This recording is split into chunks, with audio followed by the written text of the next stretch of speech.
What you're about to see now is a reenactment of a medieval mummers play, and here this illustration from an illuminated manuscript shows a 14th century England, a mummers play. Mummers plays are folk plays performed by troupes of amateur actors, traditionally all male, bear that in mind, known as mummers or guisers. Historically, mummers plays consisted of informal groups of costumed community members that visited from place to place on various holidays, that's where we get that term from. Such plays were often commissioned by various trade guilds who'd have had the money to fund costumes and props. And what we're going to see in a minute would have been highly frowned upon in the medieval period, a woman playing a woman's part. Women were usually played by boys or young men done up as women. So let me introduce you to the Clever Prioress, performed by the Lions Pass Players.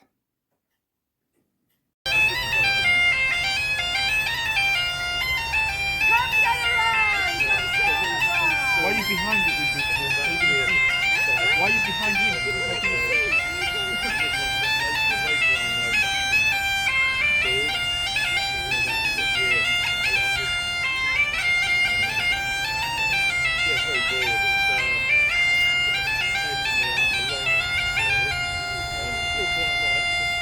For none. And this good woman was blessed with beauty, wisdom, and grace. Naturally, this meant she was a great temptation to men, for they can't resist a pretty face. Men sighed for her, swore they would die for her, I would die for you. and generally never left her alone. Now, this was disturbing. But good for the Priory, because they were never short of gifts. But it troubled the good lady Prioress, for with the gifts came the difficulty of the men clearly. For something in return. Oh, I know. A sign of the times. Come of the hour, Now, three particular men never left her alone, so that between them she was pestered morning, noon, and night. And the first of these was a Christian knight of great renown and daring do. I dare to die for love of you. I love you. Clearly had a propensity for lying, for if he would die for love, why didn't he lie? Oh, that's a bit harsh. It's a turn of phrase, a romantic gesture.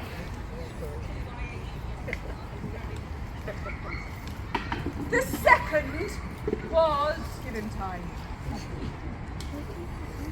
a parson, Brilliant. an unparalleled priest. Don't come out, you're not I love you. I pray you love me. Who clearly was the worst of the three, because he was a man of God, wasn't he? Well, that's a bit harsh. When I say I pray I love you, it's a turn of phrase, a romantic gesture.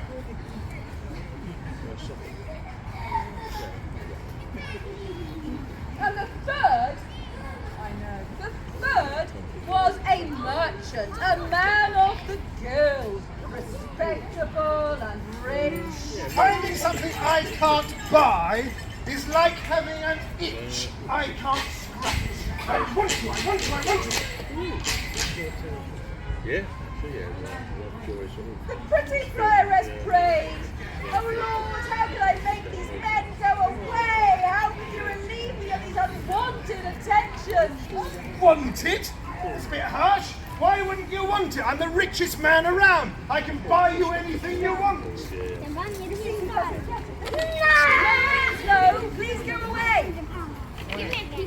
The Prioress prayed all night on her knees. "Oh Lord, send me a solution, please. Help help me send these men away without ruining reputations, theirs, mine, or the Priory's. Oh. Now, each of these men knew nothing of the other, which gave her an idea that was rather clever. My prayers are answered after all! I know. The next day, the first to call 'Twas me, the valiant knight. I pledge my life and do demand a quest to show my devotion. Well, funny you should say that, because I do have a quest of a sort. Well, a test, anyway, of your devotion. Name it, dear lady. Well, you have sworn to die for me, but I ask only that you play dead for me. How can that be? Exciting! Now, you must ride to an abandoned and decaying chapel, deep in the darkest, creepiest part of the wood, and there you must sew yourself into your shroud and lie as one dead. That's what I said. Dead. Completely still, no matter what you hear, though the place is unhallowed and haunted. Haunted? Haunted. You must show no fear. You must not be daunted. Even if the devil himself would give you a pinch, you must not move, not 1 inch. Hold your vigil, dusk to dawn. And come the morn, you may claim your prize. But swear me this on your honour, that if you tremble and quail or turn tail, you fail. And you promise never to show your face to me again.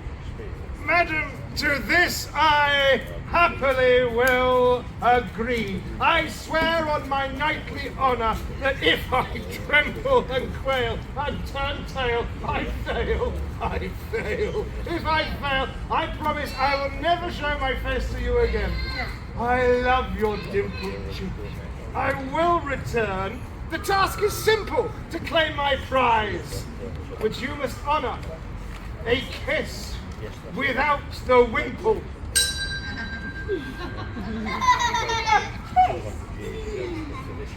This is my wimple. Without the wimple. It's very cute. But all right. Right! I need a sheet and some candles.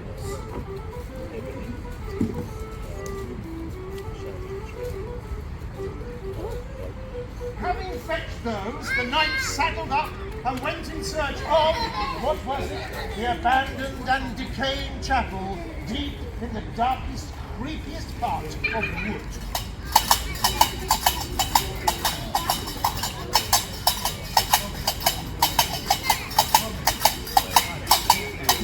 And find it he did, so that shortly before dusk, as promised, the knight sewed himself into his winding sheet, his shroud.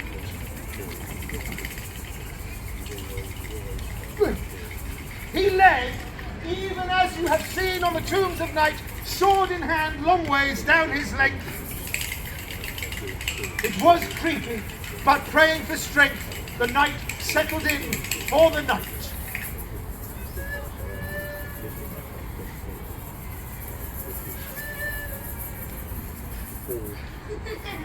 And then remembered he had to play another part. Oh, yes.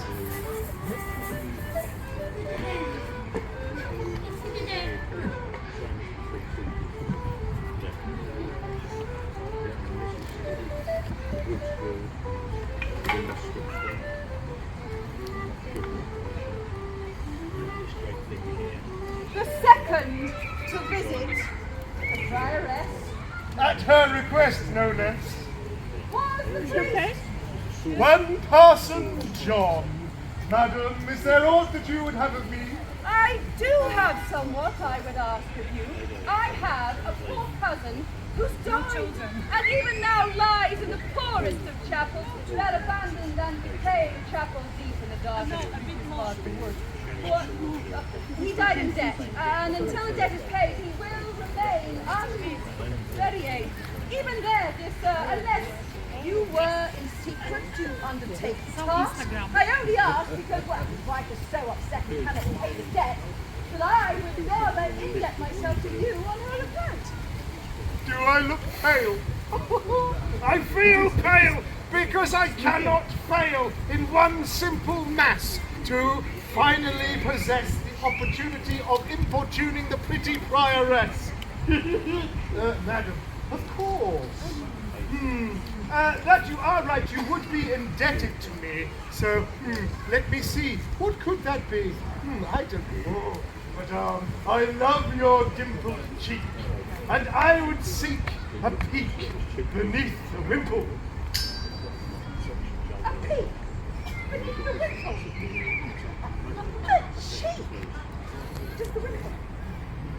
Well, let's see. I will agree to the demand if you obey this second command, nay, vow, holy vow, that if you tremble and quail or turn tail, then you fail, and you will never show your face to me again. Seems fair, madam, to this. Before God, I swear that if I tremble and quail and my service fail, I vow. Vow? Yes, vow. I vow to never show my face to you again. Good. Right, I need a shovel. A shovel, yes, I'm going to dig a grave. So, having found his shovel, he set out in search of, what was it? The abandoned and decaying chapel deep in the darkest, creepiest part of the woods. So, sure enough, shortly after dusk, he found it. There was the corpse of the poor cousin, laying quite still and abandoned with but a few candles for vigil, saying some prayers over the corpse to settle his nerves as much as anything else. The priest set to with his shovel as close to the chapel as propriety would allow.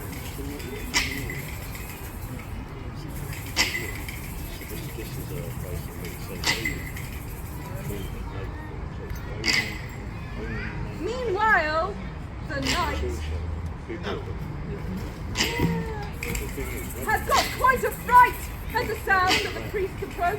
Though he was brave, he was surely quaking at the prospect of being laid in his grave. Somebody was definitely digging. Horrid thoughts swept aside his torrid ones, and to his horror he felt with terror his body being dragged outside. He closed his eyes and thought of his prize. He tried not to tremble and quake. This was his test, his nightly quest, but the prioress was worth it. Meanwhile, back at the priory. Last but not least, and not long after the priest was gone, the rich merchant knocked at the prioress's door. As he did every day, he threw himself on the floor, the better to implore the pretty prioress, and from his purse produced a gift. Oh, thank you. Every day, sir, you give me gifts, and I accept them joyfully on behalf of the priory. But today I would ask a gift for myself. The priory is far from prosperous and owed a debt that would save us, were it only paid. The trouble is, the debtors died, and dead men don't pay debts once they're buried. Yes, a debt is buried with the debtor. Must get Parliament onto this. We have tried to collect the debt from the family, but so far kept the corpse from being returned. But they have deferred, and I have heard they plan to bury the body tonight in secret at that abandoned and decaying chapel deep in the darkest, creepiest part of the woods. What I would ask as a gift, sir, is this, that you prevent this unsanctioned service and hold the family to paying us the debt they owe. Oh, there's nothing worse than an unpaid debt. Good lady, be assured your gift will be rewarded, but in return for the imposition placed on me, I would ask a reward. The pleasure of your company. And if it's not too amiss, a kiss. Without the wimple. Yeah. Yes, I doubt about this thing. Well, if we are bargaining, let me have this assurance from you first. Nay, a bond, a legally binding bond, that if you tremble and quail, or turn tail and you fail, then you are bound, sir. The price is that you never show your face to me again. If I tremble and fail and quail, I never fail. The forfeit is I never show my face to you again. Deal? Deal. Yes, I will give them a shock tonight. I will profit from some tales I can woo you with. But now I need some props. Off our merchant went to the Guildhall, there to raid the store of props from the mummer's place. They bought them lavishly the year before. There he found a belt with a tail, a coat of rags, a mask quite grotesque, and best of all, a hat with stag horns, rabbit, 2 torchieres, and a fence like whip of his band. To find, what was it? Oh, he abandoned the decaying chapel, deep in the darkest, creeping past the moor. Oh, and sure enough, the priest had got to dust, the burial was almost done, and he was shoveling in the dirt. Having put on his mask and lit his torches, the merchant flew with all his fury into the sea. Ah! Ah!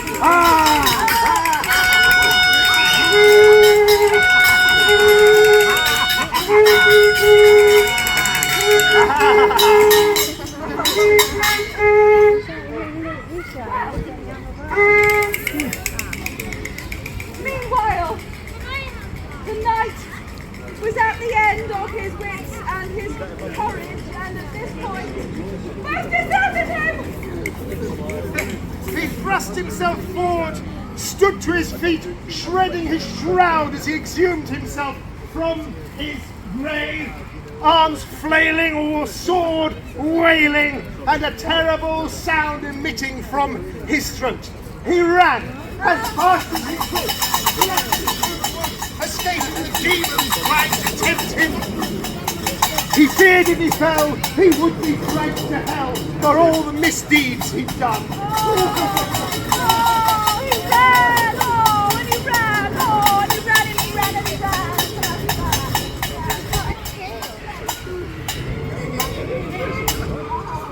Had you seen those stag horns before? Laughing at the pageants of the guild. He felt aggrieved and a little peeved, but to whom could he complain?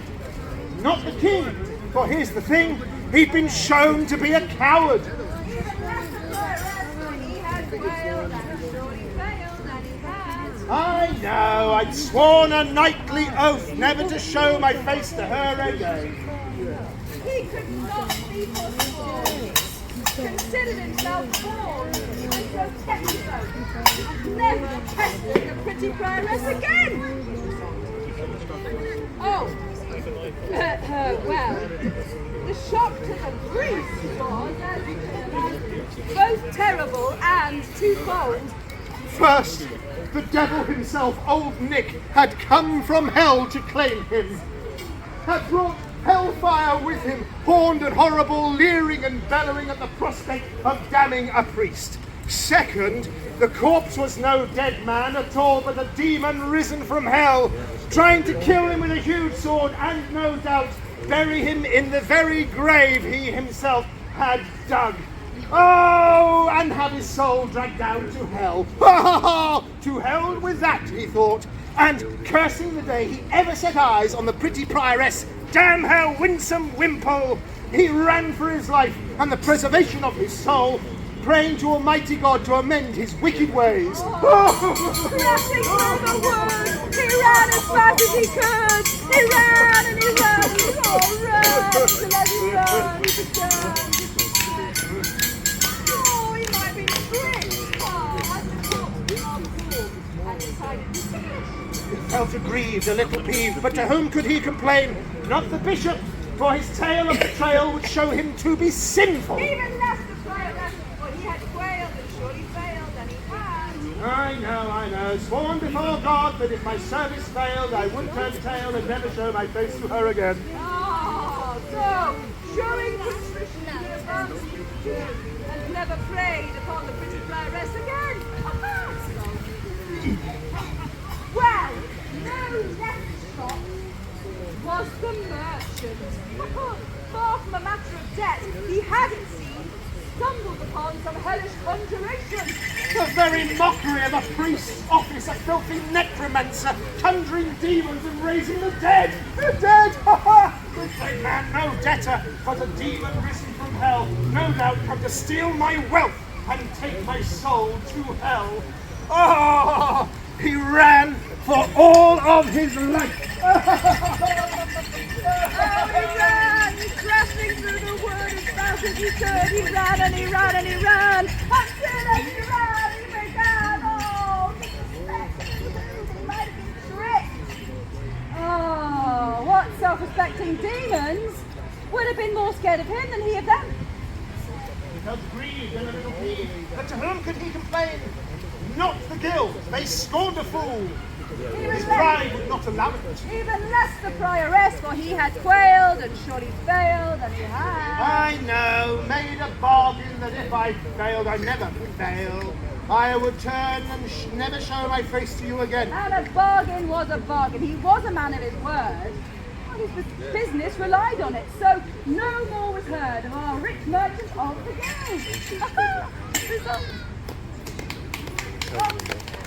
And so it was that the clever Prioress, having had it in mind to be cruel, to be kind, was freed from the 3 unsuitable suitors and their unwanted attentions. Having sent the men away without ruining reputations, theirs, hers, all the priories, the Prioress continued unpestered and much admired for her beauty, yes, but also, more so, for her piety and, of course, her cleverness.